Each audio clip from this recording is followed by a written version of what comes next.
Assalamu alaikum dear students. Today we are starting a very famous poem of English literature, that is My Last Duchess. It is written by the world famous poet Robert Browning. Robert Browning was famous for his dramatic monologues. It is kind of monologue, and this poem reflects this quality of Browning, that he was a great master of this kind of poetry. His lifespan, he was born in 1812 and died in 1889. So it is very popular poem of Robert Browning. Robert Browning, as I told you, was a famous English poet and playwright, and he wrote My Last Duchess, a famous dramatic monologue of a duke about a heinous act of killing his former wife. It was first published in Browning's dramatic lyrics in 1842. The poem comprises the sentiment of the speaker, whose mistress could not survive his severity. It also provides an insight into the psychological state of the speaker. However, its popularity lies in the presentation of a realistic picture of the Victorian era. My Last Duchess is actually a representative of jealousy. The poem presents a monologue of a duke who is telling about the demise of his last duchess. At the outset, in the beginning, he displays the painting of his late wife and talks about her character traits. First, he acknowledges the mastery of the painter for painting a lifelike picture of his mistress. Then he accuses his mistress of having a heart that was too soon made glad and too easily impressed. He did not like her soft, impartial and polite manners. Therefore, he blames her for being so gentle and kind. Although her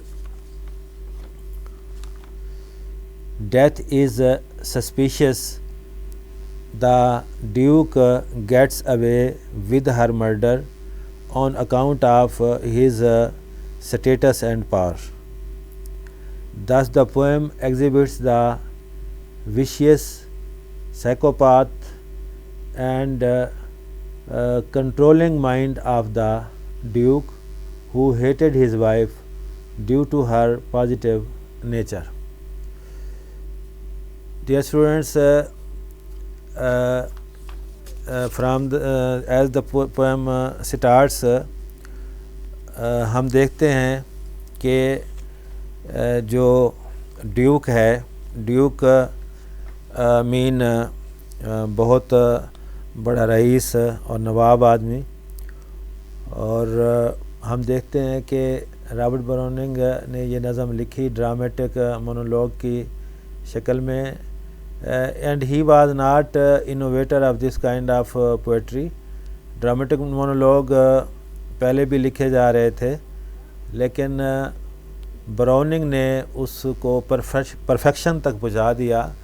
Browning جو ہے، اس کے جو dramatic monologue ہیں وہ match لیس ہیں، وہ بے مثال ہیں، اور اس میں اس کو بہت زیادہ پرفیکشن تھی، اور یہ اس کی ایک ڈرامیٹک جو صلاحیتیں ہیں اس کی، اور اس کی جو پوئٹک صلاحیتیں ہیں، یہ دونوں کی ایک کمبینیشن ہے، کیونکہ وہ ڈراماٹسٹ بھی تھا اور وہ پوئٹ بھی تھا.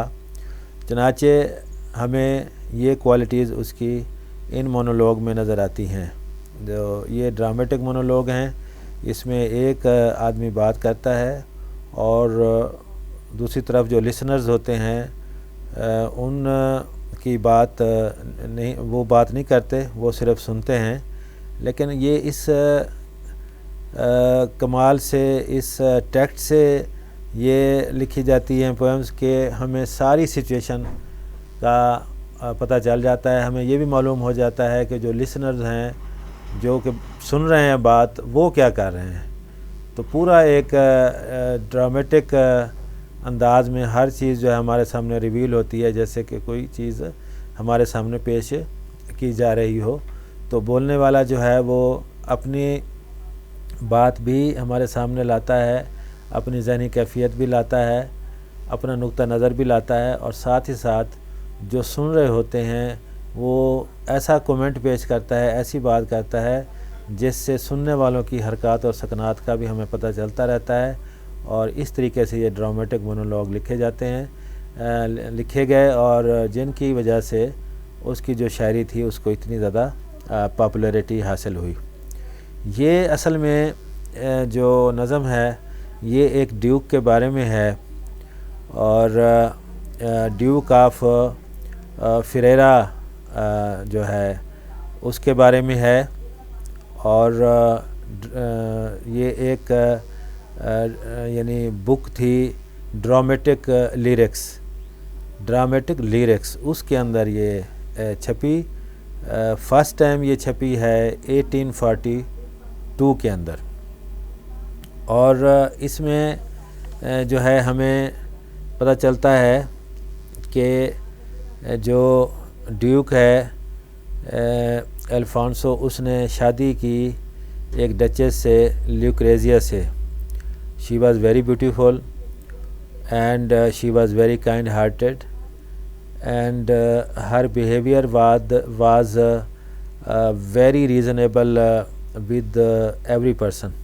ہر شخص کے ساتھ اس کا رویہ جو ہے وہ اچھا تھا، وہ ایک بہت ویل مینرڈ یعنی خاتون تھی، اچھے انداز و اطوار اس کے تھے۔ اس کی نظر میں کوئی چھوٹا بڑا نہیں تھا، وہ ایکولی سب کو ٹریٹ کرتی تھی۔ اور جو ڈیوک ہے اس کی نیچر، اس کے اس مونولوگ کے تھرو ہمیں پتہ چلتا ہے کہ وہ بہت ہی پوزیسو قسم کا تھا، بہت ہی کرول قسم کا تھا، اس کی جو سوچ تھی وہ ظالمانہ تھی، اور اس کے ذہن کے اندر ایک بہت زیادہ فیلنگ جو ہے ہمیں نظر آتا ہے، وہ ہے جیلسی کا فیلنگ اور اوور پوزیسونیس کا فیلنگ۔ اور یہ جو بظاہر ہمیں اس ڈچس کے اندر کوالٹی نظر آتی ہے کہ وہ ہر ایک کے ساتھ بہت اچھے انداز میں پیش آتی تھی، اور جو کوئی اس کے ساتھ کوئی نیکی اچھائی کرتا تھا تو وہ اس کا شکریہ ادا کرتی اور وہ اس کی اچھائی کو مانتی تھی۔ اس چیز نے جو ڈیوک کو بہت زیادہ جیلسی کا شکار کر دیا، اور وہ سمجھتا تھا کہ عام لوگوں سے جو اس کا اچھا برتاؤ ہے وہ نہیں ہونا چاہیے۔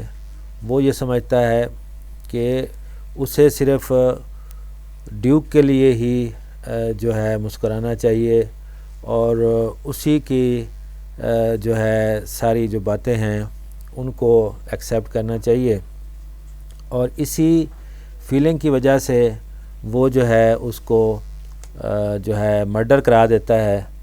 اور اس کے بعد جب یہ پوئم شروع ہوتی ہے تو ہمیں یہ دکھایا گیا ہے کہ وہ ایک ویڈور ہے، وہ ایک شادی دوبارہ کرنا چاہتا ہے، اور ساتھ ہی علاقے کے ایک کاؤنٹ کی بیٹی کا اس کے لیے پروپوزل آیا ہے، اور جو اس کاؤنٹ کا نمائندہ ہے وہ اس کے پاس آیا ہوا ہے، جو میسنجر ہے وہ ڈیوک کے پاس آیا ہوا ہے، اور ڈیوک اس کو اپنی آرٹ گیلری میں لے جاتا ہے، اور وہاں اس کو اپنی مرحوم بیوی کی پورٹریٹ